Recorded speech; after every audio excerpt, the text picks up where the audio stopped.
के साथ स्तुति गाऊंगा, हे यीशु मेरे खुदा। उपकार तेरे बेशुमार, कोटि कोटि स्तुति धन्यवाद। धन्यवाद के साथ स्तुति गाऊंगा, हे यीशु मेरे खुदा। उपकार तेरे बेशुमार, कोटि कोटि स्तुति धन्यवाद। योग्यता से बढ़ के दिया है अपनी दया से तूने मुझे। योग्यता से बढ़ के दिया है अपनी दया से तूने मुझे। मांगने से ज्यादा मेरा मुझे आभारी प्रभु मेरे।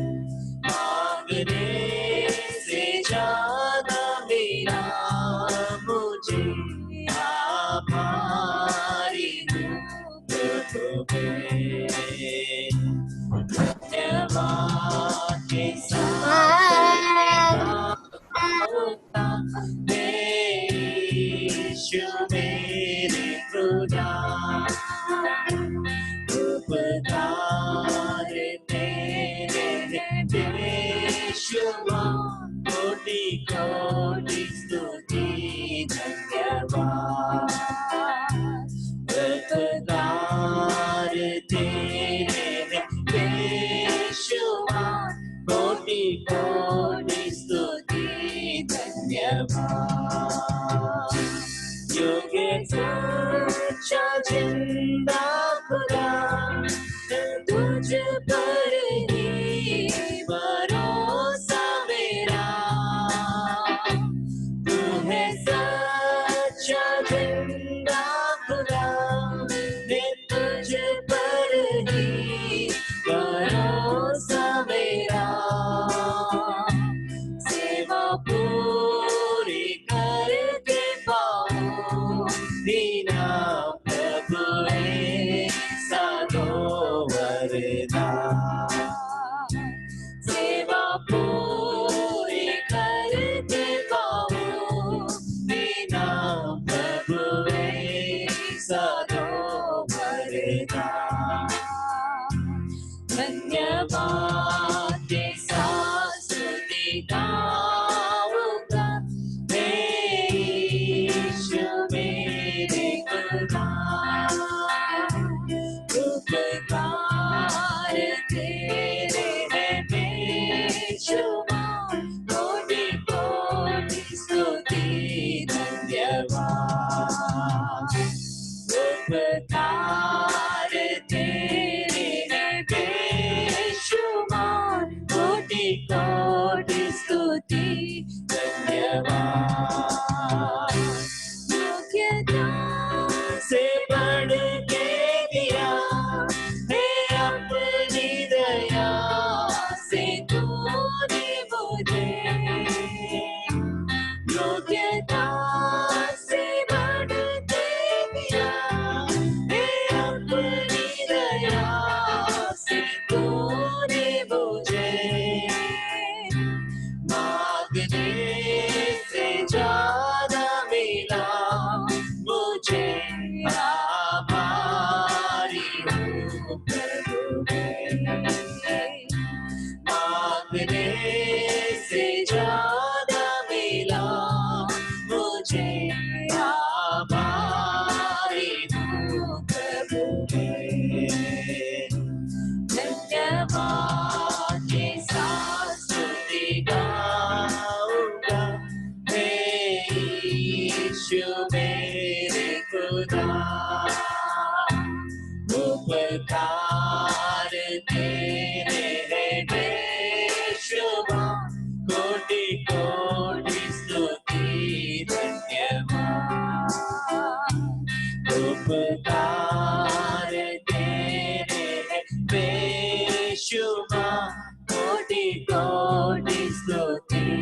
धन्यवाद।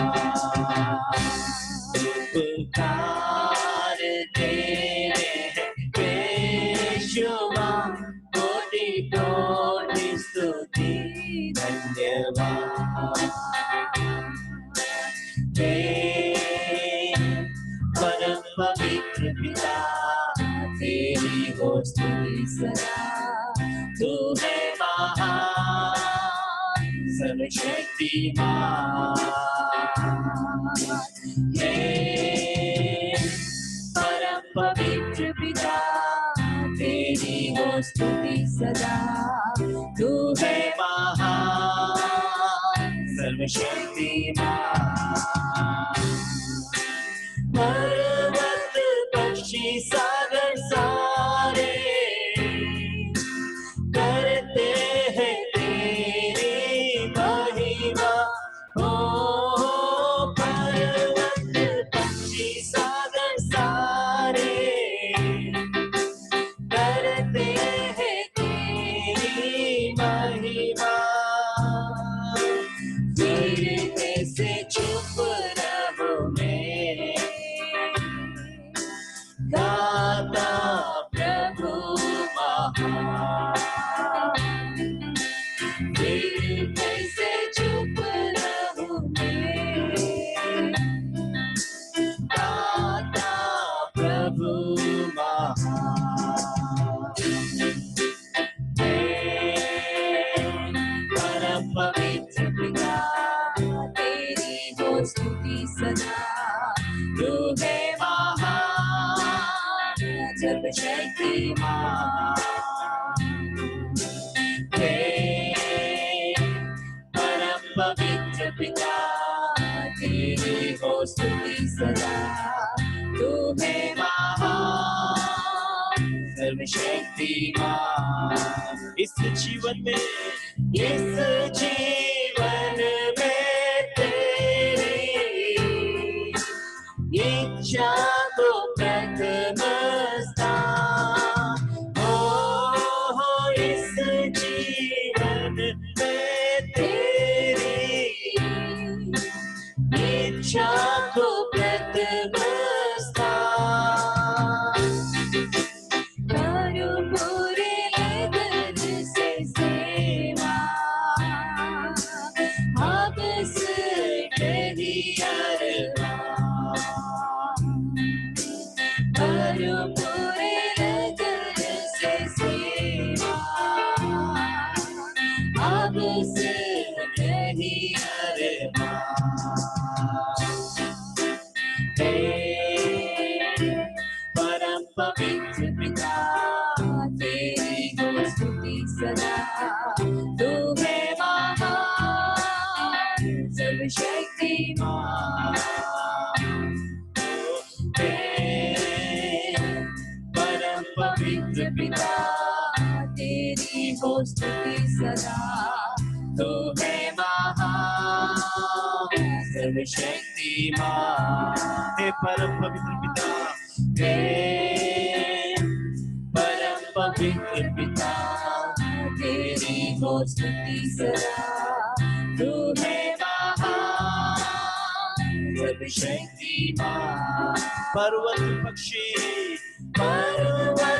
पक्षी सागर सारे करते हैं तेरी महिमा। ओ पर्वत पक्षी सागर सारे करते हैं तेरी महिमा। फिर कैसे चुप रहूं मैं, गाता प्रभु महान। फिर कैसे चुप रहूं मैं, गाता प्रभु महान। हे परम पवित्र, हे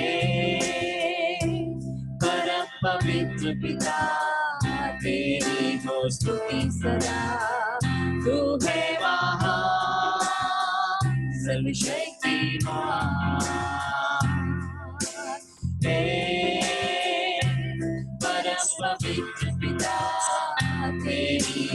स्तुति सदा तू है महान सर्वशक्तिमान। थैंक यू पास्टर जस्टिन और सोनी। प्रभु आपको बहुत हैदा से आशीष दे। प्रिय लोगों, सन 2008 अक्टूबर माह की बात है। मेरे पत्नी गंगानगर में थे और उस समय मैं जयपुर में बाइबल कॉलेज में पढ़ा करता था। मेरा पत्नी ने मुझे फोन किया, बोला पिताजी का तबीयत खराब है, आप जल्दी आओ, मिलिट्री हॉस्पिटल में डॉक्टर ने आपको बुलाया है। मैं तुरंत गंगानगर मिलिट्री हॉस्पिटल में गए, वहां का डॉक्टर से मिला। डॉक्टर ने कहा आपका पिता खाना नहीं खा रहे हैं, उनको तकलीफ है, बहुत बड़ा बीमारी है। मैंने पूछा क्या तकलीफ है? डॉक्टर ने कहा आपका पिता को कैंसर है। तो मैंने कहा मैं दिल्ली ले जाता हूं। बोला आप कहीं भी ले जाओ, ये बचने का सवाल नहीं है। आखिरकार मैं पिता को जयपुर लेके गया। जयपुर महावीर कैंसर हॉस्पिटल में अक्टूबर 10 तारीख को पिता को दाखिल किया। अक्टूबर 24 तारीख को मेरा पिताजी इस दुनिया से चला गया। प्रिय लोगों, इससे मुझे एक बहुत बड़ा सबक मिला। वो सबक ये है, अगर कोई बड़ा बीमारी हमारे जीवन में आए, बड़ा तकलीफ हमारे जीवन में आए, तो हमें भूख नहीं लगेगा, खाने से घृणा लगेगा। मेरा पत्नी खाना लेकर पिताजी के पास जाया करता था, पिता को उल्टी आता था, बोला खाना हटाओ, जबकि वो खाने का बहुत शौकीन आदमी था, भोजन उनको सर्वप्रिय था। लेकिन जब बीमारी लग गया, उनको उनका जी मिचलाने लगा। पिता की मृत्यु के बाद ये मेरे जीवन का बहुत बड़ा सबक है। मैं भी डॉक्टर बना और जिनको भी भूख नहीं लग रहा है, मैं तुरंत उनको कहते हैं आपको कैंसर है। प्रिय लोगों, जिसको भी भूख नहीं लगता है, मैं अपने चर्च में निरंतर ये बात बताता है, जिसको भी भूख नहीं लग रहा है तो आप समझ लो कैंसर का कीटाणु प्रवेश कर चुका है। मैं जिस भूख का बात कर रहे हैं, रोटी का चावल का बात नहीं कर रहे हैं। हमारा आत्मिक भोजन परमेश्वर का वचन है। भजन संहिता 107 उसका 18 पद में इस प्रकार लिखा है, अवर्क सकलविध भक्षणतोड़ुम वेरुप्पु तोन्नी, उनका जी सब भांति के भोजन से मिचलाता है और वे मृत्यु के फाटक तक पहुंच गया है। प्रिय लोगों, अगर परमेश्वर का वचन को सुनना हमें पसंद नहीं, परमेश्वर को वचन अभी पहले जैसा पढ़ने में ताल्पर्य नहीं, परमेश्वर का वचन से जी मिचलाने लगा, तो आप समझना है प्रिय लोगों, शैतान का कीटाणु, मेरे भाषा में कैंसर का कीटाणु हमारे आत्मिक जीवन में प्रवेश कर चुका है और निश्चय वो मृत्यु का फाटक में हमें ले जाएगा। इसलिए मैं धन्यवाद देता हूं आप सबको।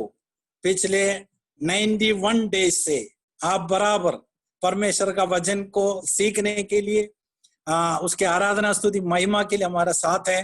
और प्रभु का श्रेष्ठ दास पास्टर बीओ वर्गीस के साथ पिछले 50 दिन में, आज 50वीं दिन है जो कि हम परमेश्वर का वचन का अध्ययन कर रहे हैं। प्रभु यीशु मसीह का पुनरुत्थान, मरणोत्थान, प्रेज़ द लॉर्ड, और अंतिम न्याय कल जो पढ़ा है हमने, विभिन्न प्रकार का न्याय में अंतिम न्याय पढ़ा है और अनंत जीवन अनेक बातों को पढ़ा है। और आप सबको धन्यवाद देते हैं परमेश्वर का वचन को सीखने के लिए। आप आज तक बहुत अधिक आपने रुचि दिखाया। मैं आपसे अनुरोध करते हैं, कृपया परमेश्वर का वचन को जब जब सुनने का मौका मिलता है, सीखने का मौका मिलता है, और जितना आप हो सके, जहां तक हो सके, परमेश्वर का वचन अपने जीवन में लागू करें। अपने आप को इन दिनों में पवित्र बनाएं। परमेश्वर का वचन हमें धोकर शुद्ध करने वाला परमेश्वर का वचन है। प्रभु का दास हमारे बीच में आ चुका है। प्रेज़ द लॉर्ड, हम वचन का अध्ययन में जाएंगे। पास्टर जी, हम आपका स्वागत करते हैं और आगे का समय है आपका है।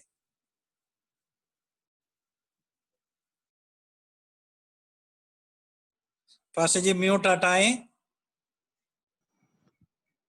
परमेश्वर का धन्यवाद करता हूं। आज सुबह भी हमें परमेश्वर की उपस्थिति में एकत्रित होने के लिए परमेश्वर ने हमें अनुग्रह और अवसर दिया है। बीते दिनों में भी परमेश्वर का अनुग्रह हमारे संग रहा और हमें तमाम शत्रु की चुंगल से बचा के रखा और परमेश्वर के संतान की पद से गिरने से परमेश्वर हमें अपनी उपस्थिति में बनाए रखने के लिए मैं धन्यवाद करूंगा। और आप तमाम परमेश्वर के सेवकों को और मसीह यीशु के लहू के द्वारा खरीदे गए ये तमाम पवित्र जनों को मसीह यीशु के धन्य नाम में मसीही नमस्कार, जय मसीह की। आज फिर से हम प्रभु के वचनों की ओर बढ़ेंगे।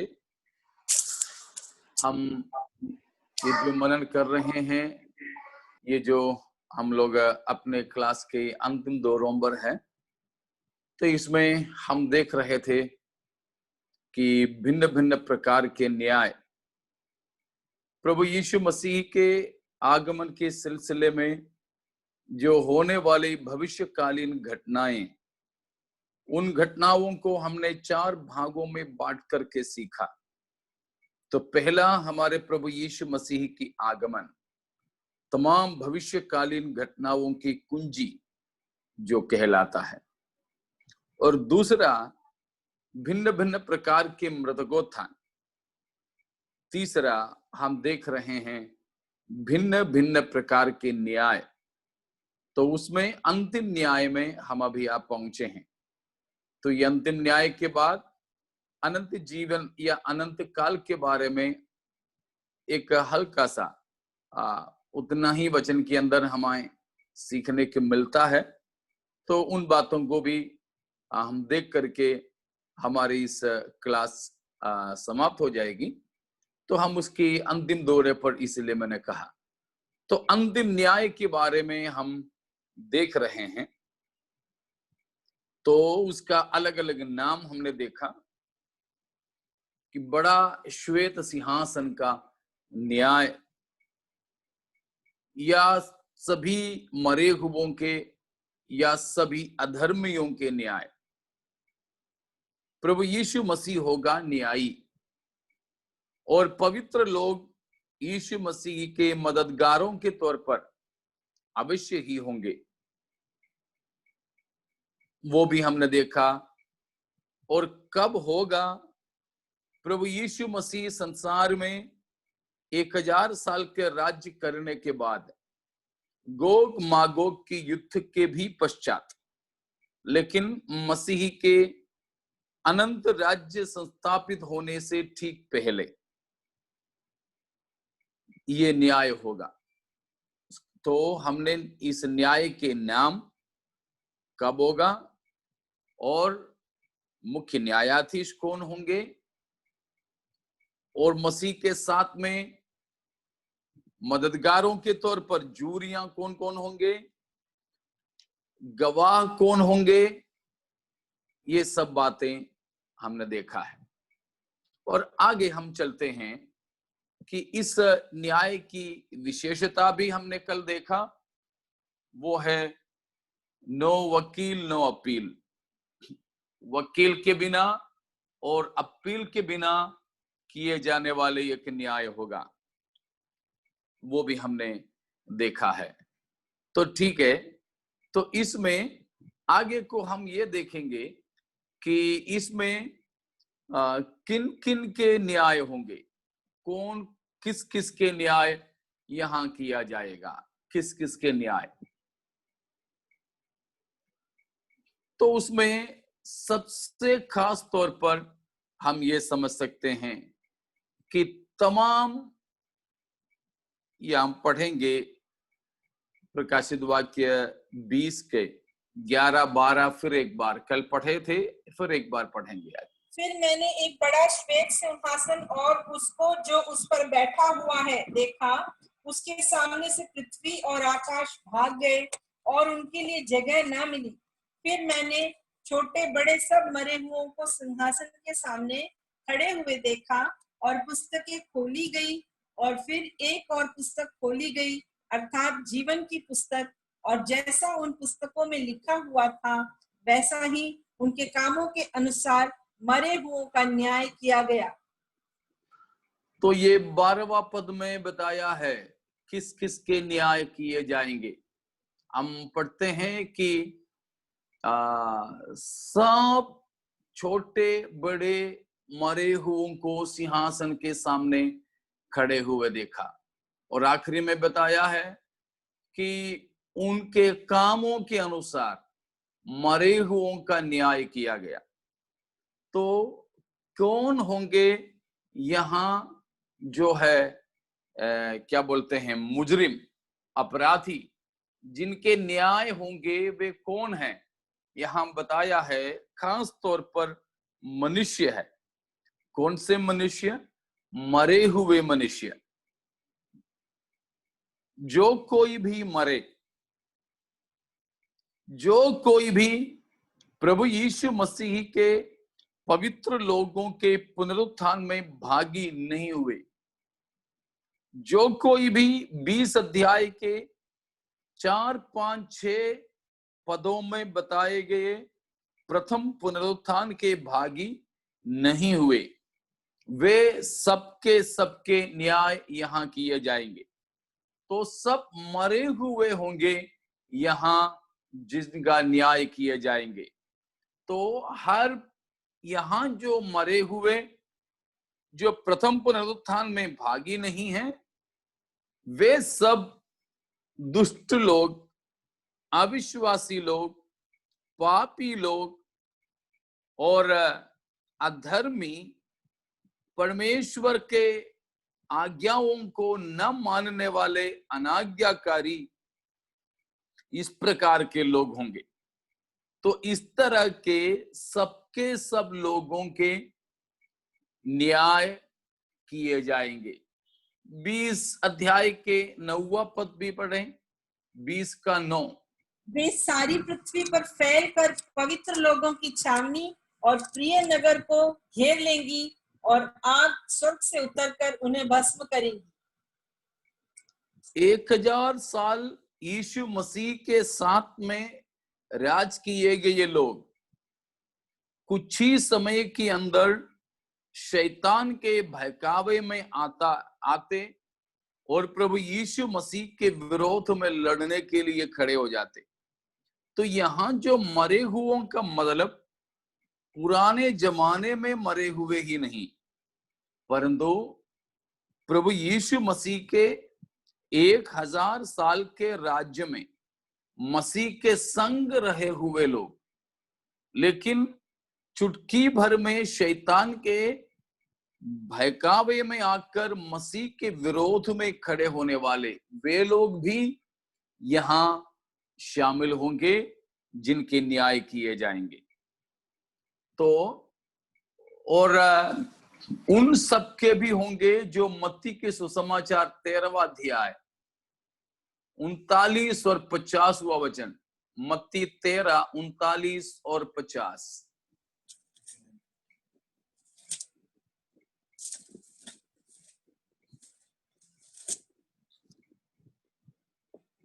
जगत के अंत में ऐसा ही होगा, स्वर्गदूत आकर दुष्टों को धर्मियों से अलग करेगा और उन्हें आग के कुंड में डालेंगे जहां रोना और दांत पीसना होगा। कलीसिया के अंदर अभी तो ये हर प्रकार के लोग होंगे, पवित्र भी अपवित्र भी, कबूतर भी और कौवे कबूतर भी।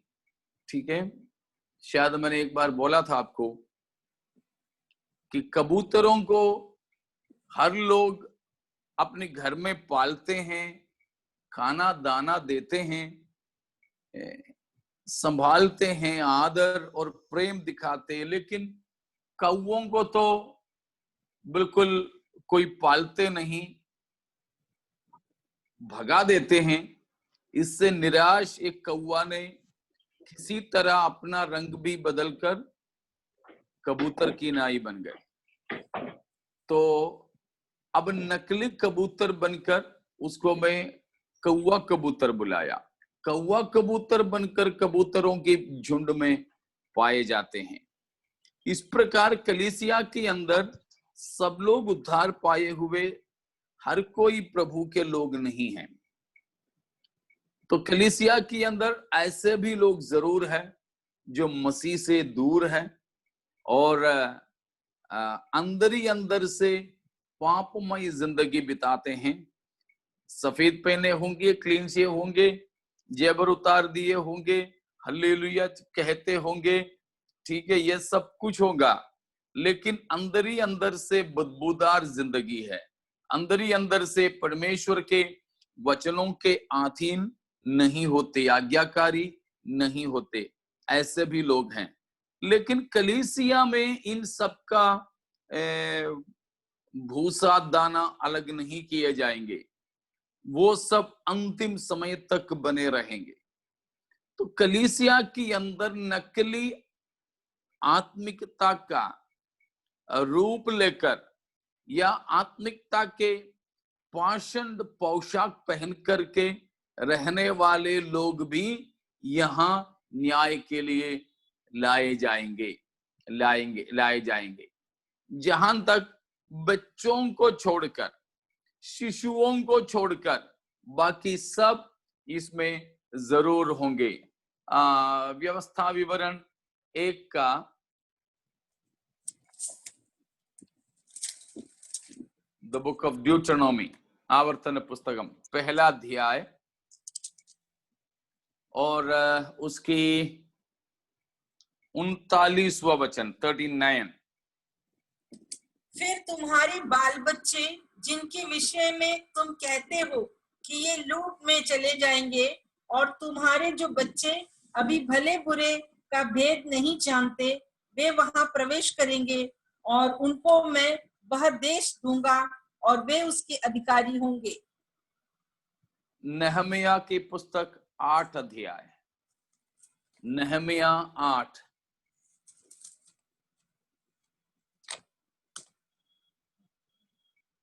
उसका 2 और 3 पद। तब एजरा याजक 7वें महीने के पहले दिन को क्या स्त्री क्या पुरुष जितने सुनकर समझ सकते थे, उन सबों के सामने व्यवस्था को ले आया। वह उसकी बातें भोर से 2 पहर तक उस चौक के सामने जो जल फाटक के सामने था, क्या स्त्री क्या पुरुष और सब समझने वालों को पढ़कर सुनाता रहा, और लोग व्यवस्था की पुस्तक पर कान लगाए रहे। तो हमने व्यवस्था विवरण में देखा बच्चों के बारे में, जो शिशुएं हैं, बच्चे हैं, भले बुरे के ज्ञान जिन्हें नहीं है, उन सबको परमेश्वर बिना किसी व्यवस्था से अपने आशीषों में ले रहे हैं। तो पहले भी उसका सवाल किया गया था, मैंने बताया था, तो यहाँ उसी के बारे में और बताते हैं। और 8वां अध्याय में नहमिया में हमने पढ़ा है कि जो समझदार है, समझ सकते हैं, उनको यजरा ने समझाया। उसी प्रकार नहमिया 10 का 28 भी देखिए, 10:28।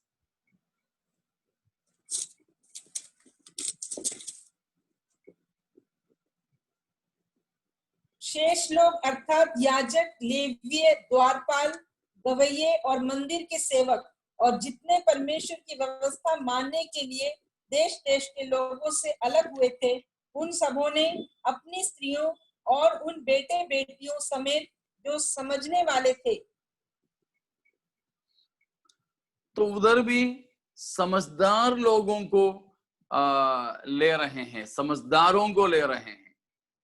तो इन हर एक वचनों के आधार पर हम ये समझ सकते हैं कि जो लोग समझने लायक है और उससे नीचे का कोई बच्चे यहाँ न्याय किए जाने के लिए नहीं होंगे।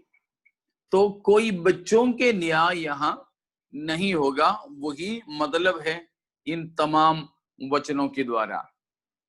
तो बाकी सब मरे हुए लोग जिनके न्याय होने के लिए यहां खड़े किए जाएंगे, तो उनमें से कोई नहीं बचेंगे। वहां जात भात रंग विद्या काबिलियत खूबियत कुछ भी मायने में नहीं लिया जाएगा। तो यहां पर वो बात है जैसे हमने पहले प्रेरितों के काम 17 का 30वां पद में पढ़े थे कि परमेश्वर अब हर जगह हर किसी को आज्ञा देते हैं मन फिराओ। तो कौन मन फिराएंगे? मन फिराने लायक एक उम्र में जो पहुंचे हैं वे ही तो मन फिराएंगे। इसीलिए इन तमाम वचनों के अनुसार हम ये समझ सकते हैं, ये निष्कर्ष में हम पहुंच सकते हैं कि इस न्याय में कोई बच्चे शामिल नहीं होंगे। केवल वे ही होंगे जो समझदारी भले बुरे की समझ पाने के बाद, निर्णय लेने के लिए बौद्धिक क्षमता पाने के बाद भी जानबूझकर प्रभु को इनकार नहीं किया, जानबूझकर सुसमाचार की अवहेलना किया, नहीं तो सुसमाचार को बिल्कुल ठुकरा दिया। वे ही लोग यहां पर न्याय के लिए खड़े होंगे। तो वो है उसका मतलब, ठीक है। तो उसके बाद में हमारे विषय है अंतिम न्याय में कौन कौन शामिल होंगे, कौन कौन शिकार होंगे, कौन कौन मुजरिम होंगे, किस किस के न्याय होंगे, ये हम देख रहे हैं। तो वापस हम चलेंगे 20 अध्याय प्रकाशित वाक्य में। वहां पर हम पढ़ते हैं कि 20 अध्याय के हम उसका 13वां पद को पढ़ेंगे। समुद्र ने उन मरे हुओं को जो उसमें थे दे दिया, और मृत्यु और अधोलोक ने उन मरे हुओं को जो उनमें थे दे दिया, और उनमें से हर एक के कामों के अनुसार उनका न्याय किया गया। तो यहां पर समुद्र ने अपने मरे हुओं को दे दिया, मृत्यु ने और अधोलोक ने अपने मरे हुओं को दे दिया। तो इसका क्या मतलब है? तो समुद्र में जो है हम उसमें आएंगे, तो समुद्र में कौन कौन है मरे हुए? तो उसका एक मतलब ये है, जो कोई भी जहां कहीं पर भी मरे वे सब जी उठकर न्याय के लिए मसीह के सिंहासन के सामने आएंगे, चाहे समुद्र में हो, चाहे जमीन पे हो, चाहे जला दिए हो या दफनाए हो, या पक्षियों को खाने के लिए दे दिए हो। ऐसे भी कुछ लोग हैं ना कि दफन भी नहीं करते, कुछ नहीं करते, मरे हुओं की लाश को खुलेआम अपने श्मशान में छोड़ देते हैं, पक्षियां उन्हें खा लेते हैं। तो कैसे भी हो, इसका मतलब यह है समुद्र, मृत्यु, अधोलोक, मरे हुए जहां कहीं पर भी हैं, उन हर जगहों से जी उठकर न्याय किए जाने के लिए आएंगे, न्याय किए जाने के लिए आएंगे। तो उसका पहला मतलब हम उस बात को समझ सकते हैं। और दूसरा एक मतलब है समुद्र अपने मरे हुओं को देने का। उसके बारे में कुछ बाइबल के अध्यापकों के यह मानना है कि समुद्र अपने मरे हुओं के देने का तात्पर्य यह है कि पुरानी दुनिया, कौन सी पुरानी दुनिया? जिस दुनिया को परमेश्वर ने जल प्रलय से नष्ट कर दिया था, वो कौन सी दुनिया है? जिस दुनिया को, जिस संसार को परमेश्वर ने जल प्रलय से नाश कर दिया, वो कौन सी दुनिया था? हमने इससे पहले उसके बारे में मनन किए थे। देखिए दूसरा पत्रस 3 अध्याय का 5वां पद, दूसरा पत्रस 3 का 5। वे तो जानबूझकर ये भूल गए कि परमेश्वर के वचन के द्वारा आकाश प्राचीन काल से विद्यमान है और पृथ्वी भी जल में से बनी और जल में स्थिर है। अगला पद। इसी के कारण उस युग का जगत जल में डूबकर नष्ट हो गया। तो परमेश्वर जिस वचन से आकाश और पृथ्वी को बनाया, उसी वचन से उस युग का पृथ्वी या जगत जल में डूबकर नाश हो गया। तो ये कौन सा जगत है? परमेश्वर के वचन के द्वारा जो जगत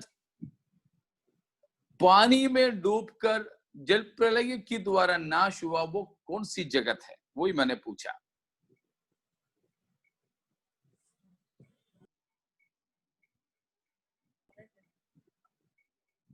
आदि सबसे पहले जो बनाया।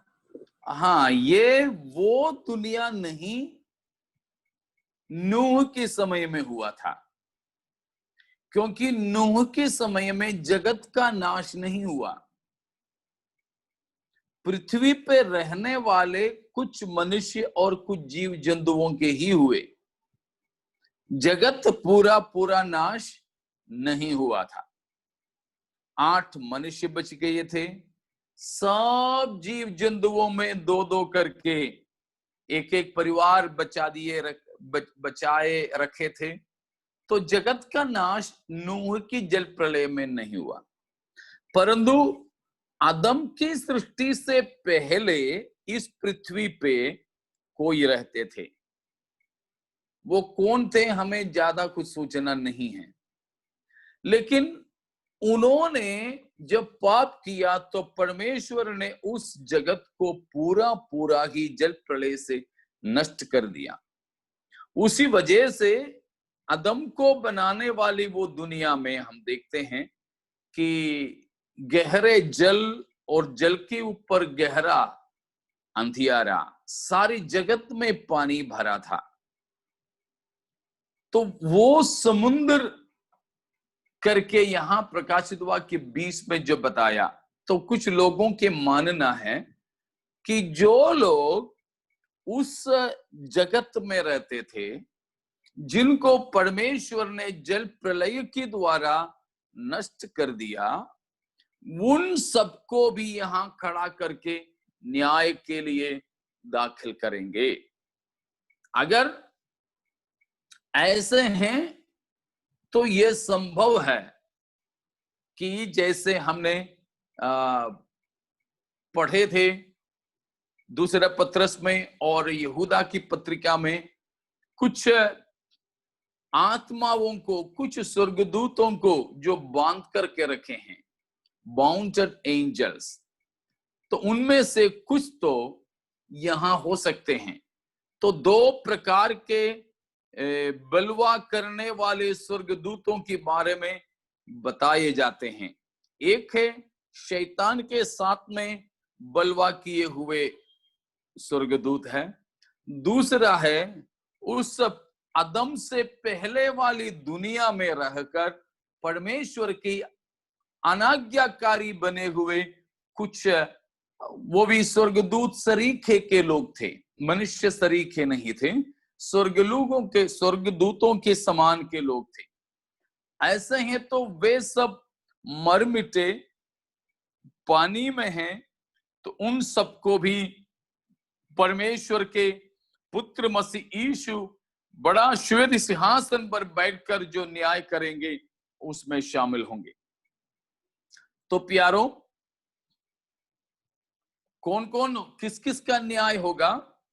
पहले हमने देखा सब मरे हुओं का न्याय, और उसमें जो बचते हैं, जो छुटकारा है, वो है बच्चे।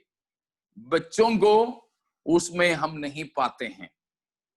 और उसके बाद हम देख रहे हैं कि समुद्र उसमें मरे हुओं को देते हैं, वो कौन कौन होंगे, उसका दो विकल्प हमने देखा। पहला विकल्प है जो लोग पानी में मरे, जहाज से वैसे ऐसे पानी में ही उनके अंत हुए हैं और पानी में ही शरीर दफन हुए। हम लोग कुछ साल पहले देखा था पाकिस्तान में अमेरिका के सैनिक लोग आकर ओसामा बिन लादेन को मारा। ओसामा का दफन समुद्र में कहीं कर दिया गया ताकि दूसरा कोई कब्र ना बने, कोई उनको लेकर के ना जाए करके किसी समुद्र के अंदरूनी इलाके में उनका दफन हुआ है। ऐसे हमें जान पड़ता है, न्यूज़ों में हमने देखा।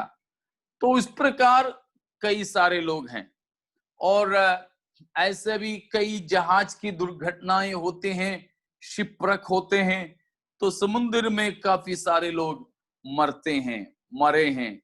हवाई जहाज भी ज्यादातर समुद्रों में नाश होकर के गिरते हैं क्योंकि समुद्रों के ऊपर से ही जहाज उड़ती है। तो इस प्रकार के लोग हो सकता है। और दूसरा एक विकल्प है, अभी हमने जो देखा, आदम से पहले की दुनिया में जो लोग थे जिनको परमेश्वर ने जल प्रलय के द्वारा नष्ट किया, उन सबको जिलाकर प्रभु के सिंहासन के सामने लाने की बात यहाँ हो रहा है। तो उस प्रकार के बहुत सारे लोग यहाँ पर पाते हैं। तो देखिए यशायाह शायद 8 अध्याय का 19वां पद है, जरा देखेंगे यशायाह के नबूवत 8 की 19वां पद। जब लोग तुमसे कहे ओझाओं और टोहनों के पास जाकर पूछो जो गुनगुनाते और फुसफुसाते हैं, तब तुम यह कहना, क्या प्रजा को अपने परमेश्वर ही के पास जाकर ना पूछना चाहिए? क्या जीवितों के लिए मुर्दों से पूछना चाहिए? हाँ, यहाँ पर जादू टोने वाली बात हो रहे हैं, लेकिन यहाँ मुर्दों से पूछने वाली बात हो रही है। तो जादू टोने वाला तो वही करते हैं ना, तो वो बात लेकर के यहाँ बता रहे हैं। लेकिन जादू टोना करने वाले, मंत्र तंत्र करने वाले, ये समझना चाहिए जिनसे पूछने जाते हैं, जिनसे आशीष लेने जाते हैं, वे खुद यहाँ पर जो है दंड पाने के लिए फिर जी उठकर मसीह के सिंहासन के सामने आने वाले हैं। तो ये बिल्कुल समझना चाहिए कि मरे हुओं के लिए हम कुछ करने से भी फायदा नहीं, मरे हुओं के लिए हम कुछ करने से भी कोई फायदा नहीं है। तो इस बात को हमें बहुत ही अच्छे से समझना पड़ेगा। तो जो समुद्र में या समुद्र ने अपने मरे हुओं को वापस देने का मतलब ये हो गया है कि जो पुरातन से मरे हैं, जल प्रलय के द्वारा परमेश्वर ने जिनका अंत कर डाले हैं, वे भी सब उठा लिए जाएंगे और परमेश्वर के पुत्र मसीह के सामने खड़े किए जाएंगे। तो इस बात को हमें बिल्कुल समझना चाहिए कि और जैसे यशायाह में हमने पढ़ा, वैसे तंत्र मंत्र करने वाले लोग इन्हीं दंड के लिए परमेश्वर के द्वारा नियुक्त किए लोगों से या उन आत्माओं से कुछ पूछने जाते हैं। जब सच कहें तो जादू टोने और ये वो करने वाले मुर्दों को जिला देते हैं और मुर्दे को आधी रात में जिलाते, वो स्मशान घाट में जाते, ये करते वो करते, सब लोग बोलते हैं। लेकिन प्यारो, मुर्दों के साथ में उनका कोई संबंध नहीं है, परंतु दुष्ट आत्माओं के साथ हैं, वो सारे काम उनके हो रहे हैं। इसीलिए मरे हुओं के हैं या मुर्दे कोई आते हैं आपके पास, बात करते हैं, इस प्रकार गलत फहमी में शैतान हमको रखने नहीं पाए। उसके लिए यशायाह में से वो वचन को निकाला है। और उसके साथ में बाद में, अभी नहीं पढ़ना, बाद में आप लोग पढ़ सकेंगे व्यवस्था विवरण, ड्यूट्रोनोमी चैप्टर 18 10 और 11, व्यवस्था विवरण 18 का 10-11 पदों में भी उसी प्रकार की बातें जादू टोने से सिलसिले में बताया है। ठीक है, तो समुद्र अपने मरे हुओं को वापस दिया या नहीं तो देते हैं। दूसरी बात है, मौत ने, मृत्यु ने अपने मरे हुओं को वापस दे दिया। मृत्यु ने वापस दे दिया तो क्या मतलब? सिंपली मृत्यु ने किसको मारा? मृत्यु ने मनुष्यों के शरीर को मारा। मृत्यु ने किसको लेकर गया? मरे हुए नहीं तो मनुष्यों के शरीर को लेकर गया। तो वो मृत्यु के वश में क्या है? उनका शरीर है। तो मृत्यु ने अपने मुर्दों को वापस दिया। प्रकाशित वाक्य 20 का 13वां पद में जो पढ़ा, उसका मतलब क्या है? बस इतना है कि मरे हुओं के शरीर को मृत्यु ने छोड़ दिया। ठीक है, मरे हुओं के शरीर को मृत्यु अपने पास में रखी थी, लेकिन मृत्यु ने अपने मरे हुओं को दे दिया। मतलब यह है कि मृतकों के शरीरों को मृत्यु ने छोड़ दिया, यानी शारीरिक पुनरुत्थान हो गया, शरीर जिंदा हो गया, वो है मतलब। और उसका अगला पद में बताया है कि अधोलोक ने अपने मृतकों को दे दिया। अधोलोक ने, तो अधोलोक में कौन रहता है?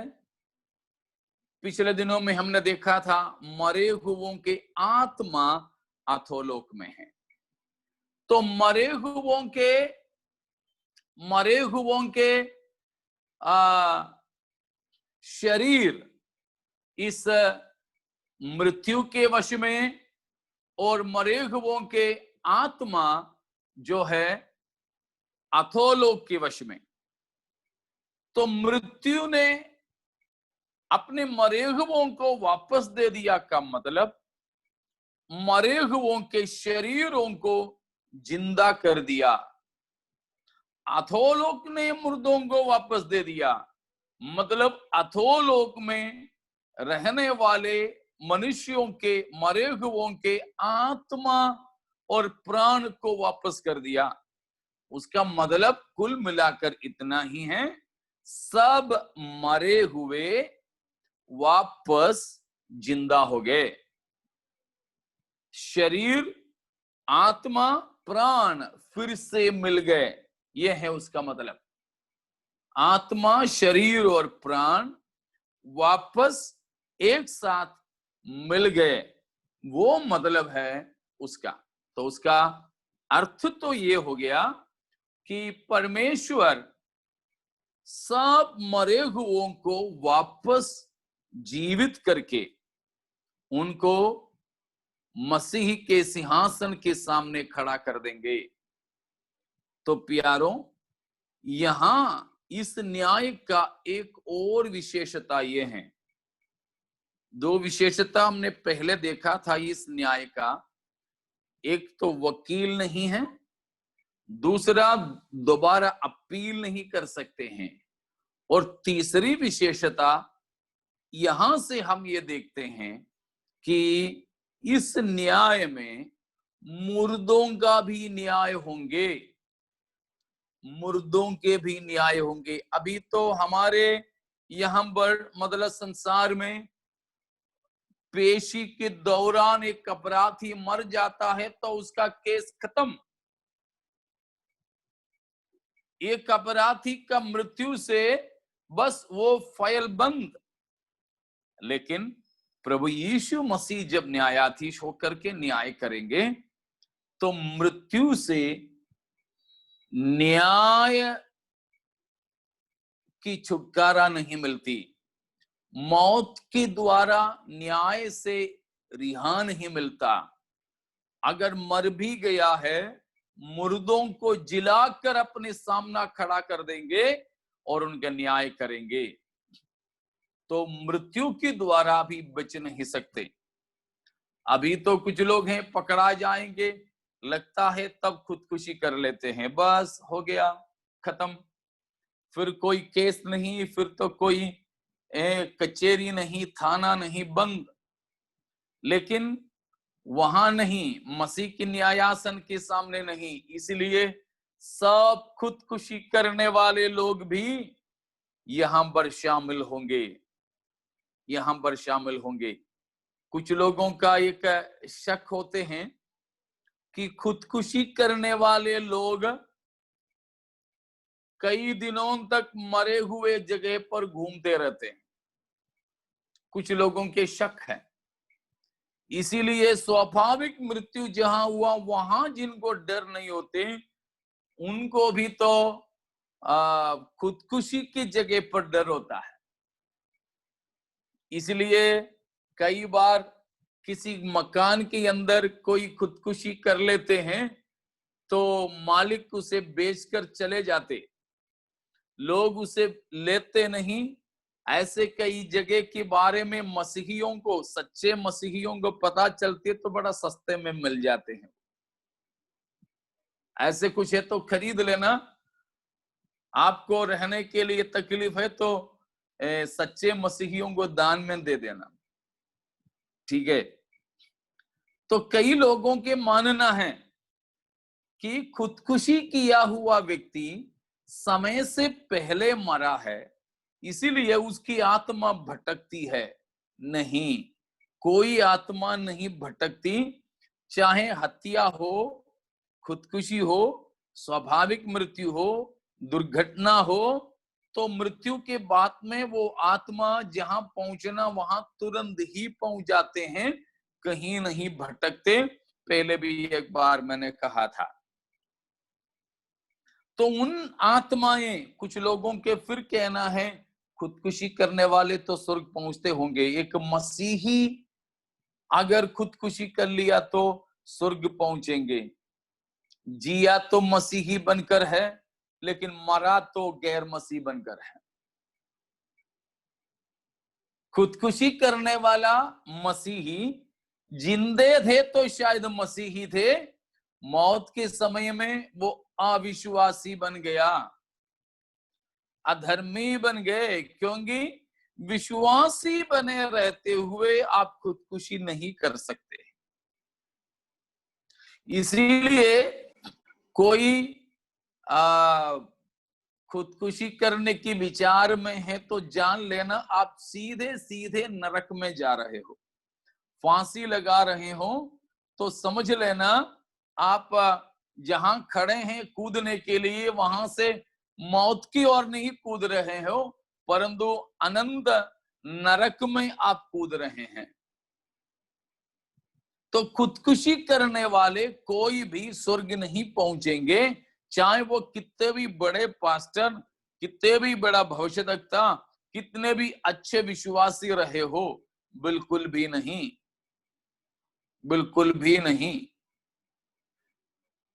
तो इस प्रकार मर जाना, खुदकुशी करना कुछ भी संसार के किसी केस से, कचेरी से बचने का उपाय है, मगर परमेश्वर के न्यायासन से, सिंहासन से बचने का उपाय नहीं है। क्योंकि न्यायाधीश मरा हुआ था फिर जिंदा हुआ, तो मृतकों में से जिलाया गया न्यायाधीश जरूर मरे हुओं को भी जिलाकर अपने सिंहासन के सामने खड़ा करेंगे, उनका न्याय करके अनंत नरक में भेजेंगे। वो है 13वां पद का मतलब, समुद्र अपने मरे हुओं को वापस करना, मृत्यु अपने मरे हुओं को वापस करना, अधोलोक भी वापस करना। समुद्र में, समुद्र का मतलब हो गया पुराने जमाने में मरे हुए लोग जो जल प्रलय के द्वारा, मृत्यु ने अपने मरे हुओं को वापस देने का मतलब है कि मरे हुओं के शरीरों को मृत्यु अपने वश से छोड़ दिया। और अधोलोक अपने मरे हुओं को देने का मतलब हो गया आत्मा और प्राण को अधोलोक से रिहा कर देंगे, वो पूरे मिलकर के जिला दिए जाएंगे और मसीह के सिंहासन के सामने न्याय के लिए दाखिल किए जाएंगे। Praise God. तो आप देखें 86 भजन संहिता की 13वां पद, 86 का 13, 86:13 भजन क्योंकि संहिता। तेरी करुणा मेरे ऊपर बड़ी है और तूने मुझको अधोलोक की तह में जाने से बचा लिया है। तूने मुझे अधोलोक के तह में जाने से बचा लिया है। तो कौन? शरीर आत्मा, मरने वाले की आत्मा कहां जाते? अधोलोक की तह में। तो अधोलोक ने अपने मरे हुओं को वापस दिया, मतलब हो गया अधोलोक में विश्राम कर रहे आत्माएं छोड़ दिए गए।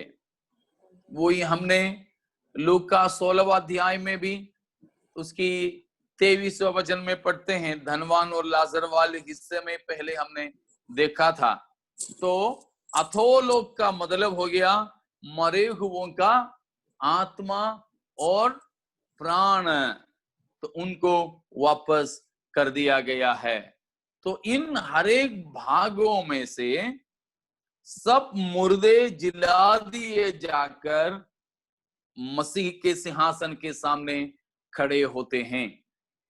तो हो सकता है इन तमाम मरे हुए मनुष्यों के साथ ही साथ में, जैसे इससे ठीक पहले हमने पढ़ा स्वर्गदूतों के न्याय, वो भी इसी के साथ साथ में हो सकता है। हमने अपने ध्यान दिया होगा स्वर्गदूतों के न्याय, हमने देखा किस किस का न्याय होगा, कौन कौन न्याय करेंगे, लेकिन कब होंगे हमने नहीं देखा। उनके भी न्याय जहां तक इसी समय में होने की संभावना है कि अगर ऐसे हैं तो ये जो मसीह के श्वेत सिंहासन के सामने कौन भी सब खड़ा कर दिए जाएंगे। तमाम दुष्ट आत्माएं भी, evil spirits, all the evil spirits, तमाम दुष्ट आत्माएं भी यहां पर शामिल किए जाएंगे। लेकिन जैसे कल हमने देखा जूरियां, यीशु मसीह मुख्य न्यायाधीश होकर के रहेंगे, लेकिन पवित्र लोगों में से कुछ चुनिंदे लोग होंगे, वे इन दुष्ट आत्माओं के न्याय करेंगे। सब के सब मसीह के सामने दंडवत करेंगे। हर एक घुटना टिकेगा। कहां कहां के? कहां कहां के? फिलिपियों 2 का 9 पढ़िएगा। फिलिपियों 2 का 9। इस कारण परमेश्वर ने उसको अति महान भी किया और उसको वह नाम दिया जो सब नामों में श्रेष्ठ है। हाँ, जो स्वर्ग में और पृथ्वी पर और पृथ्वी के नीचे है, वे सब यीशु के नाम पर घुटना टेके। जो स्वर्ग में है, जो पृथ्वी पर है और पृथ्वी के नीचे हैं, सब यीशु के नाम पर घुटना टेके। कौन है स्वर्ग में? स्वर्ग में कौन है? स्वर्गदूत, परमेश्वर के पवित्र स्वर्गदूत। क्या वे मसीह के सामने घुटना टेकेंगे? इब्रानियों 1:6 पढ़िए। इब्रानियों 1:6। और जब पहलोटों को जगत में फिर लाता है तो कहता है परमेश्वर के सब स्वर्गदूत उसे दंडवत करे। पहलोटे को जगत में फिर लाता है, यानी प्रभु यीशु मसीह के दोबारा आगमन। तब परमेश्वर ने अपने सब दूतों को आज्ञा दिया है कि यीशु की दंडवत करें। तो स्वर्ग में जो लोग हैं उन सबके घुटने मसीह के सामने टिकेगी और पृथ्वी पर जो लोग हैं उनके भी टिकेंगे। कौन है पृथ्वी पे? मनुष्य। पृथ्वी पे जो है वे है मनुष्य। सब मनुष्यों के भी घुटना यीशु के सामने टिकेगी। और उसके बाद है जो अधोलोक में है। कौन है अधोलोक में? दुष्ट आत्माएं। तो स्वर्ग दूत है, मानव समुदाय है और दुष्ट आत्माओं की दुनिया, वे सब के सब यीशु के नाम के सामने घुटना टेकेंगे। तो कब होगा वो? मानो जो अविश्वासी लोग हैं, नरक जाने वाले हैं, वे कब मसीह के सामने घुटना टेकेंगे? नरक में पड़े पड़े? नरक में पड़े पड़े नहीं, परंतु इसी सिंहासन के सामने, इसी सिंहासन के सामने। इसलिए मैंने पहले एक बार कहा, ये कोई सवाल ही नहीं है कि यीशु के सामने कोई घुटना टेके या ना टेके, कोई सवाल ही नहीं। स्पष्ट कहता है वचन कि हर किसी की घुटना मसीह के सामने झुकेगी। लेकिन सवाल यह है कि मसीह के सामने घुटना टेकने से मुझे कुछ फायदा है या नहीं। फायदा का मतलब नरक से बचना होगा कि नहीं। अगर मसीह के सामने घुटना टेकने के बावजूद भी नरक की दंड से छुटकारा नहीं प्राप्त हो तो क्या फायदा। यहां हमारे धन्यता है, हम धन्य हैं प्यारों। हमारे जीवन काल में ही स्व इच्छा से, वॉलंटियरली, स्व इच्छा से हमारे प्रभु के सामने घुटना टेकने के लिए, यीशु ही प्रभु है अंगीकार करने के लिए परमेश्वर ने हमें तौफीक दिया है। इसलिए हम स्व इच्छा से, अपने आप से ही प्रभु के सामने घुटना टेके हैं और यीशु ही प्रभु है अंगीकार करते किए हैं। उस वजह से हमको अनंत नरक से छुटकारा मिलते हैं। यीशु ही प्रभु है इकरार करते करते हम स्वर्ग के राज्य में प्रवेश करेंगे। लेकिन बाकी लोग हैं जो दुष्ट आत्माएं भी और दुष्ट मनुष्य भी, वे सबके सब यीशु ही प्रभु है अंगीकार तो करेंगे। यीशु है प्रभु जानकर मसीह के सामने घुटना भी टेक कर सजदा भी जरूर करेंगे। लेकिन वे उसके बाद सीधे सीधे कहां चले जाएंगे? अनंत नरक में, नरक की झील में। देखिए यहां बहुत फर्क, दोनों एक ही बात की इकरार कर रहे हैं। किस बात की? यीशु ही प्रभु है, इसी बात का इकरार कर रहे हैं दोनों पक्ष के लोग। यीशु ही प्रभु है इकरार करते हुए एक झुंड स्वर्ग की ओर प्रवेश करते, दूसरे झुंड वो ही इकरार करके नरक में उतर जाते। प्यारों देखिए फर्क, हर कोई मसीह के सामने दंडवत करेंगे। कुछ लोग दंडवत करके अनंत जीवन में प्रवेश करते हैं, लेकिन बाकी लोग दंडवत तो करेंगे मगर नरक में ही डाल दिए जाएंगे। इसीलिए हम धन्य हैं कि हमारे जीवन काल में ही हमने प्रभु यीशु की प्रभुता को अंगीकार किया। अंगीकार करते हुए अनंत जीवन की ओर प्रवेश करने वालों में होते हैं। और यीशु ही प्रभु है, बोलते बोलते नरक जाना नहीं पड़ रहा है, परंतु हमें यीशु ही प्रभु है, यीशु ही प्रभु है बोलते बोलते स्वर्ग में जाने को मिल रहा है, परमेश्वर के पास जाने को मिल रहा है। हम धन्य हैं प्यारों, धन्य हैं। हालेलुया। तो इस मसीह के सिंहासन के सामने, श्वेत सिंहासन के सामने मरे हुए हर कोई सजदा करेंगे, सजदा करके कहेंगे यीशु ही प्रभु है, मगर कहते कहते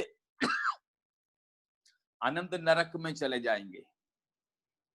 घुटना तो टेकेंगे, सजदा तो करेंगे, माथा मसीह के कदमों को छूते हैं, उनके मुंह की बल गिर पड़ते हैं, गिरे हुए होकर उनकी माथा मसीह के कदमों पर टिकाते हैं, सजदा करते हैं। यह दंडवत करने के बाद सीधे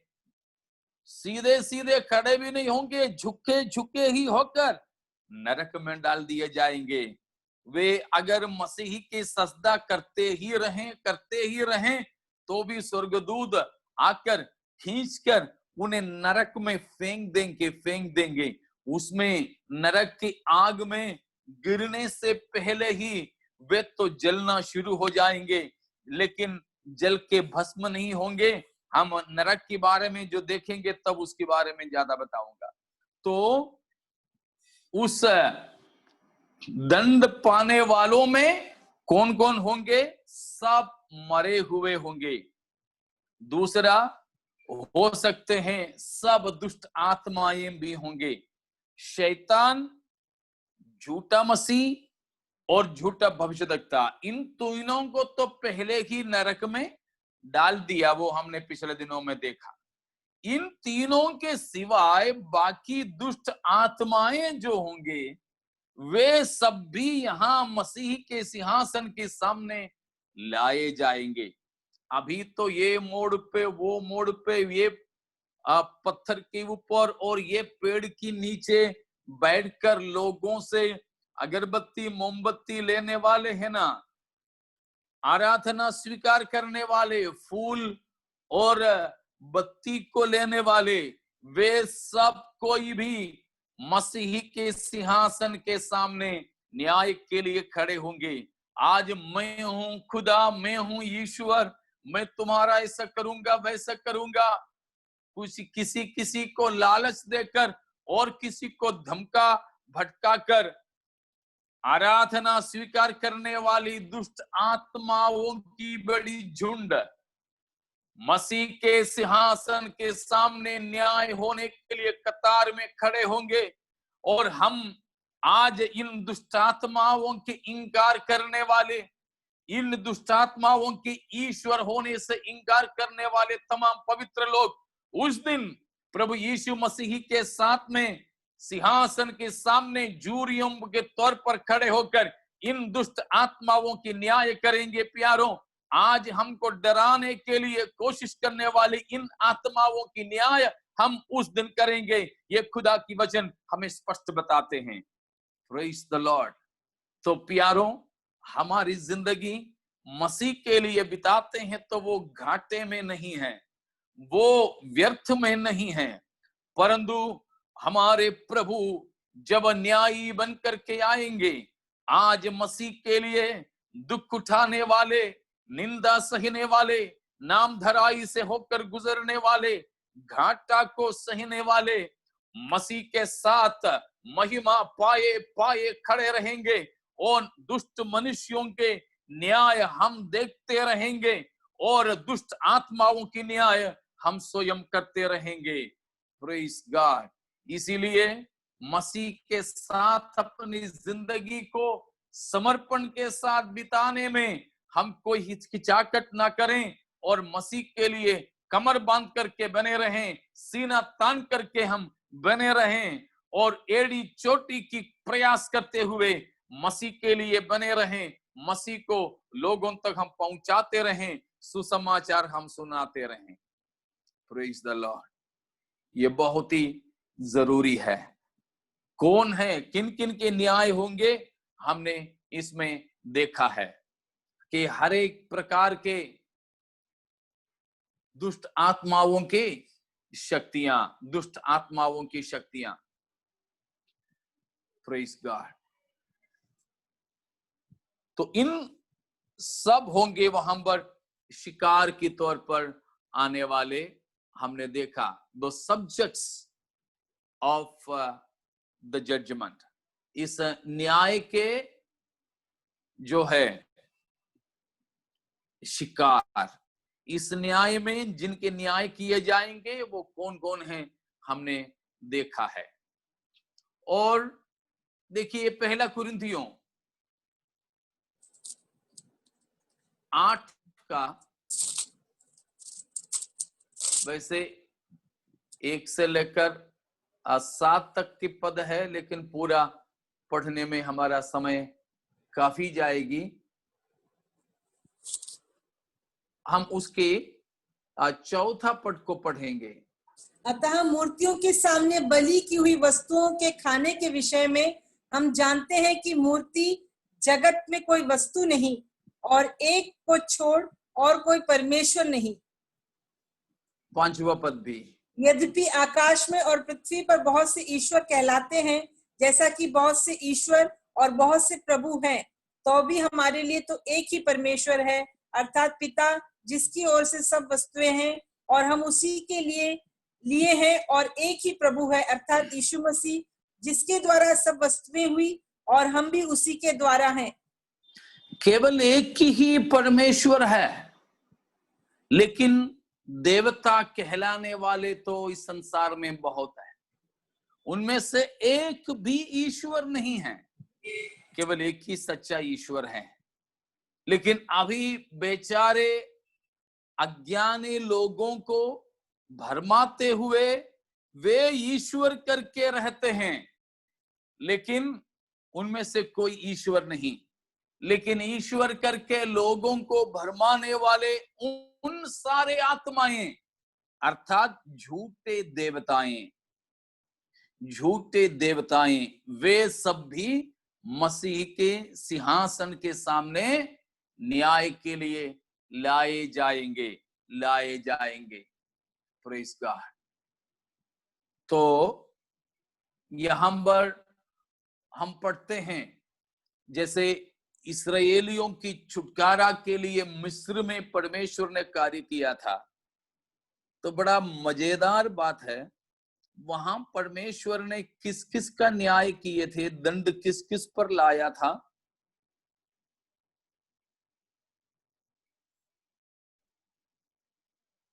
निर्गमन 12 का 12 पढ़िएगा। निर्गमन एक्सोडस पुरपड़ 12 का 12 12। क्योंकि उस रात को मैं मिस्र देश के बीच में होकर जाऊंगा और मिस्र देश के क्या मनुष्य क्या पशु सबके पहलौठों को मारूंगा और मिस्र के सारे देवताओं को भी मैं दंड दूंगा। मैं यहोवा हूँ। बाकी सब तो हम समझते हैं, जानवर को मनुष्य को मारने वाली बात, लेकिन यहाँ कहा है मिस्र के सारी देवताओं को भी मैं दंड दूंगा। मिस्र के सारी देवताओं को भी मैं दंड दूंगा। हमारे इसीलिए तो हमारे परमेश्वर के बारे में पढ़ते हैं, वो ईश्वरों के परमेश्वर है। हमारे परमेश्वर केवल एक परमेश्वर नहीं, परंतु वो ईश्वरों के ऊपर परमेश्वर है। Praise the Lord. और हमारे प्रभु केवल प्रभु नहीं, परंतु प्रभुओं के प्रभु। हमारे प्रभु केवल राजा नहीं, वो राजाओं के राजा है। God of the Bible is God of gods. He is the Lord of lords and he is the King of kings. इसी संसार में ही हमारे परमेश्वर बहुत से देवताओं को दंड दिया है। मिस्र देश में देवताओं को दंड देने वाला परमेश्वर।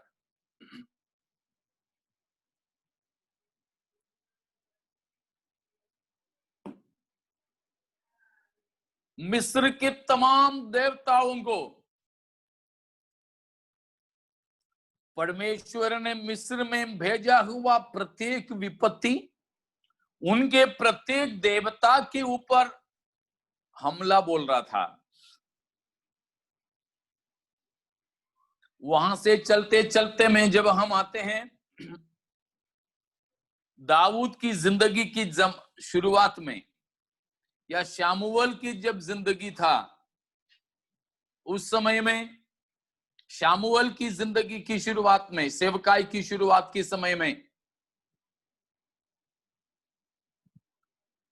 इस्राएल का परमेश्वर की संदूक, आर्क ऑफ द कवेनेंट, फलिस्तियों ने उठा के ले गए।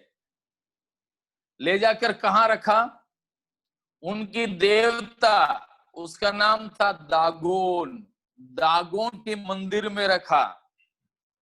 बोला कि दागोन ने इस्राएल का ईश्वर यहोवा को हमारे हवाले कर दिया, क्योंकि इस्राएली फलिस्तियों के सामने हार माने थे।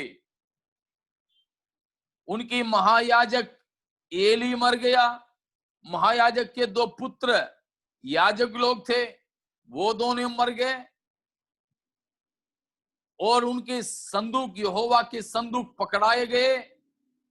तो फलिस्तियों ने सबसे बड़ा त्योहार उस दिन मनाया दागोन की देवता के लिए, दागोन, क्योंकि उनने सोचा कि दागोन ने यहोवा को हमारे हवाले कर दी, इसलिए दागोन की मूरत के सामने ले जाकर यहोवा के संदूक को रखा और पूजा अर्चना करके शाम को सब अपने अपने घर गए। सवेरे आकर के उनके पुजारी ने देखा तो क्या देखा?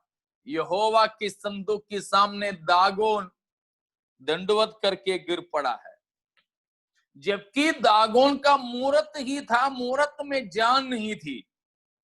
फिर भी उस यहोवा की संदूक के अंदर जो परमेश्वर की उपस्थिति की ताकत थी, उसने, वो शक्ति ने, वो ताकत ने, उस उपस्थिति ने निर्जीव बिना जान के रहा दागोन देवता की मूरत को वहां से हिला दिया और दंडवत करके गिर पड़ने के लिए लगा दिया। सोचा कि शायद ये यूं ही गिरा होगा, उठा के रख दिया। अगला दिन फिर आकर के देखा तो आपको मालूम है क्या देखा? दागोन की देवता गिरा पड़ा ही नहीं, टुकड़े टुकड़े हो गए। तो प्यारों, परमेश्वर यहोवा इसी संसार में मिस्र की देवताओं पर दंड दिया और फलिस्तियों की देवता को गिरा दिया और फलिस्तियों की देवता को टुकड़ा टुकड़ा करके गिरा दिया। आखिरी में उनको यहोवा की संदूक वापस भेजना पड़ा, बिना ड्राइवर के। अभी तो है ना, बिना कप्तान की जहाज है, बिना पायलट की। अभी भी हमारे लगभग सभी इंडिया सहित कई देशों में है, बिना पायलट का ड्रोन होता है, ड्रोन। बिना पायलट के लड़ाई की जहाज होती है, लेकिन बिना पायलट का, बिना ड्राइवर का गाड़ी सबसे पहले इस्तेमाल हुआ बाइबल के अंदर है। वो है 2 गैयाओं को बंधी हुई एक गाड़ी, जिसके अंदर यहोवा, बैलगाड़ी, वो गाय गाड़ी बोल सकते हैं, गाय गाड़ी। तो पहला सामुएल के किताब की अंदर की बात कह रहा हूं मैं, 5-6 अध्यायों की बात में पढ़ लेना, अभी मत पढ़ना, अभी पढ़ के रहोगे ये नहीं सुनाई देगा, ठीक है।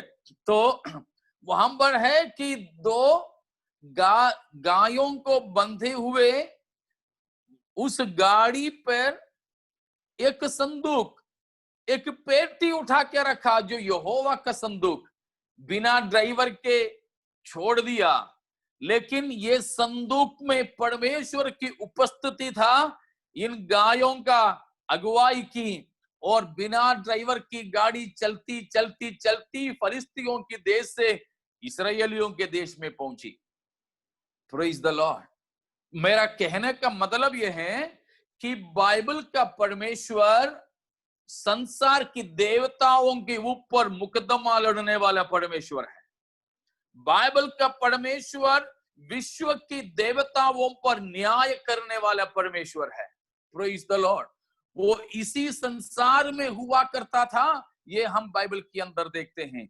और आगे चल के पहला राजा जब 17 अध्याय से आगे जब पढ़ोगे तो एलिय्याह नबी इस्राएलियों के बीच में कहा, जब तक मैं ना कहूं तब तक इस देश में ना बारिश होगी ना ओस गिरेगा। क्यों? एलिय्याह से पूछिए, क्यों भाई, तुम्हें ऐसी क्या बात है? हाँ, बात ऐसे है, यहोवा ही परमेश्वर है, साबित करना है। तो उसके लिए बारिश को क्यों रोक रहे हो? सूखे को क्यों आने दे रहे हो? अकाल को क्यों फैला रहे हो? खेती में कुछ हो नहीं रहा है, क्या कारण है?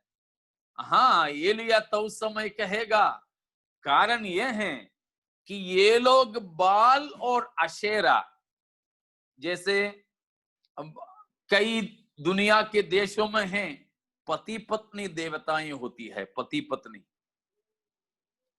तो अशेरा पत्नी और बाल पति देवता परिवार है, देवता परिवार, बाल और अशेरा उसी की समानता की बहुत से ईश्वर देवताएं दुनिया भर में कई देशों में हैं, उन किसी का नाम लेना नहीं चाहूंगा मैं। तो ये लोग माने जाते थे, इस्राएल और कनानी लोग तो बाल और अशेरा को मानते थे, वे की बारिश की देवता है, बरसात की देवता मानते थे इनको। लेकिन एलिय्याह के द्वारा परमेश्वर ये साबित करना चाहा, बाल नहीं है, बारिश का जो है स्टीयरिंग पकड़ने वाला, हैंडल पकड़ने वाला, बारिश बाल के हवाले में नहीं, वो मेरा यहोवा के हवाले पर है। जबकि परमेश्वर ने एलिय्याह नाम का अपने भक्त के द्वारा 3 साल और 6 महीने इस्राएल और आसपास के इलाके में बारिश को होने नहीं दिया, तो परमेश्वर ने बारिश को अरेस्ट नहीं किया था, परंतु बाल और अशेरा देवता परिवार को कैद बनाए थे। समझ रहे हो ना? तो हमारे परमेश्वर संसार की देवताओं को कैद करने वाला खुदा है। Praise God. जब हमारे परमेश्वर इसी संसार में, यानी हमारे जीवन काल में ही इस संसार की देवताओं को कैद करते हैं, तो वे अपना कोई काम नहीं कर पाते हैं। Praise God. उसके बाद जब परमेश्वर ने कहा एलिय्याह के द्वारा, चलो अभी बारिश होने वाला है, तो परमेश्वर एलिय्याह के द्वारा ये साबित किया, देखो अब मैं बारिश को देने वाला हूं।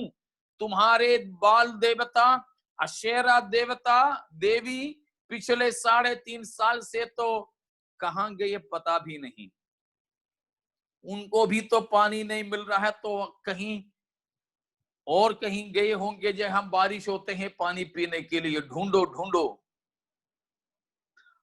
फिर एलिय्याह ने एक और परीक्षा रखा, ठीक है, कारमेल की पहाड़ पर आ जाओ, बलि चढ़ाएंगे।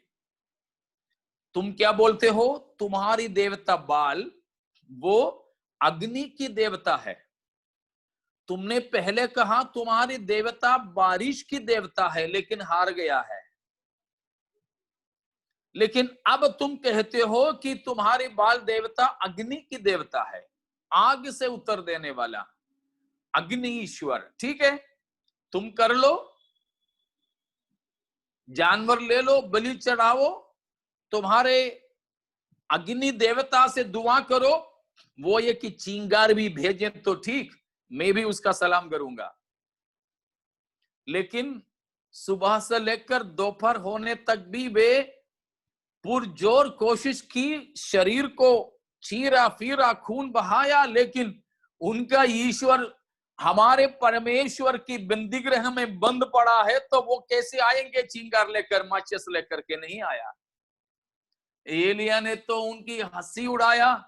18वां अध्याय में हमें देखने को मिलता है, पहला राजा, बाद में पढ़ लेना, कि अरे जोर जोर से बुला लो, शायद लोटा लेके गया तुम्हारा ईश्वर, नहीं तो बोतल लेके गया है। उस समय तो संडास होते नहीं थे, बाहर जाना पड़ता था, तो लोटा लेके गया है। वही शब्द इस्तेमाल किया है एलिया ने कि लोटा लेकर के गया होगा, बाहर कहीं गया होगा, बुला लो, जल्दी आ जाएगा, थोड़ा सा और इंतजार करो।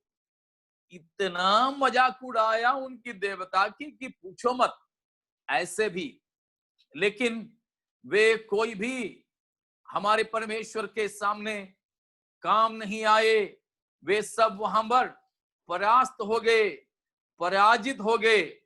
तो प्यारों, इसीलिए हैं कि आप उसके 18 का 27वां पद को पढ़िए। दोपहर को एलिया ने यह कहकर उनका ठट्टा किया, ऊंचे शब्द से पुकारो, वह तो देवता है, वह तो ध्यान लगाए होगा, या कहीं गया होगा, या यात्रा में होगा, या हो सकता है कि सोता हो और उसे जगाना चाहिए। तो बताया है कि वो बाहर गया होगा, है वो कहीं बाहर गया होगा, सो रहा होगा। अभी दूसरी एक बात मुझे बोलने की इच्छा तो हो रहा, लेकिन वो ठीक है, मैं फिलहाल नहीं बोलता हूं, कि इस संसार की देवताओं को एक विशेष दिन में बाहर नहीं आने दे तो अगले कुछ सालों तक वे बाहर नहीं निकल सकते। यहां की तो ईश्वर ऐसे हैं।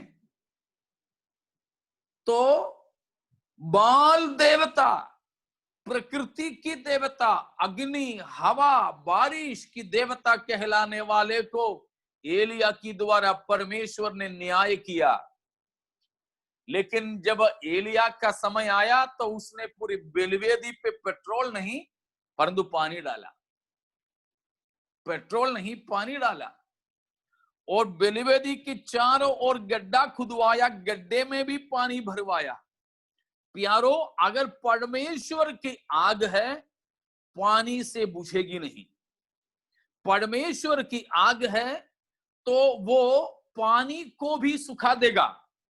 अगर परमेश्वर की आग है तो पानी को भी वो पेट्रोल बना देगा। पानी के अंदर भी पेट्रोल की तरह वो आग जलता रहेगा। तो एलिया ने जो बलिवेदी बनाया, पानी से भिगोया और चारों ओर के गड्ढों में पानी भरवाया, परमेश्वर से प्रार्थना किया, तो जीवित परमेश्वर बाल देवता पर और प्रहार करता हुआ पानी वाले बलिवेदी को जला डाला, पानी को भी सुखा डाला।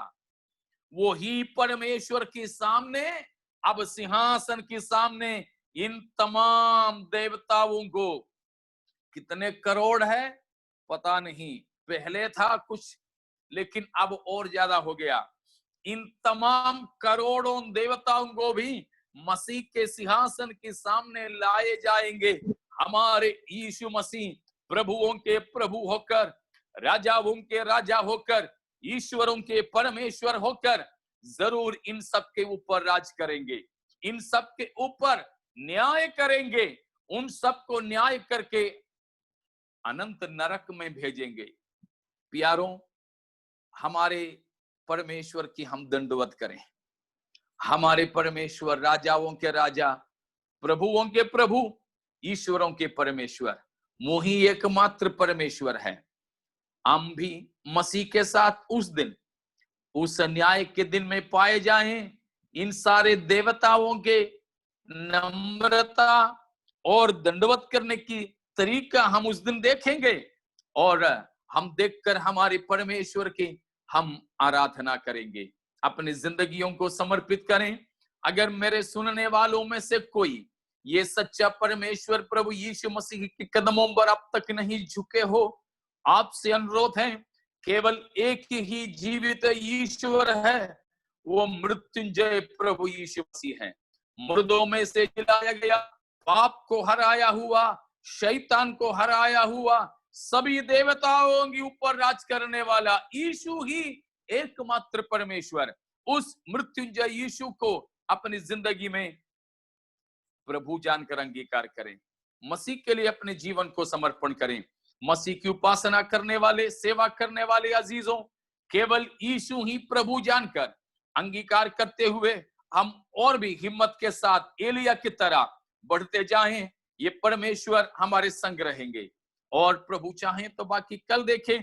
तब तक के लिए हम विदा लेंगे। परमेश्वर हम सबके साथ में रहें। परमेश्वर की महिमा हो।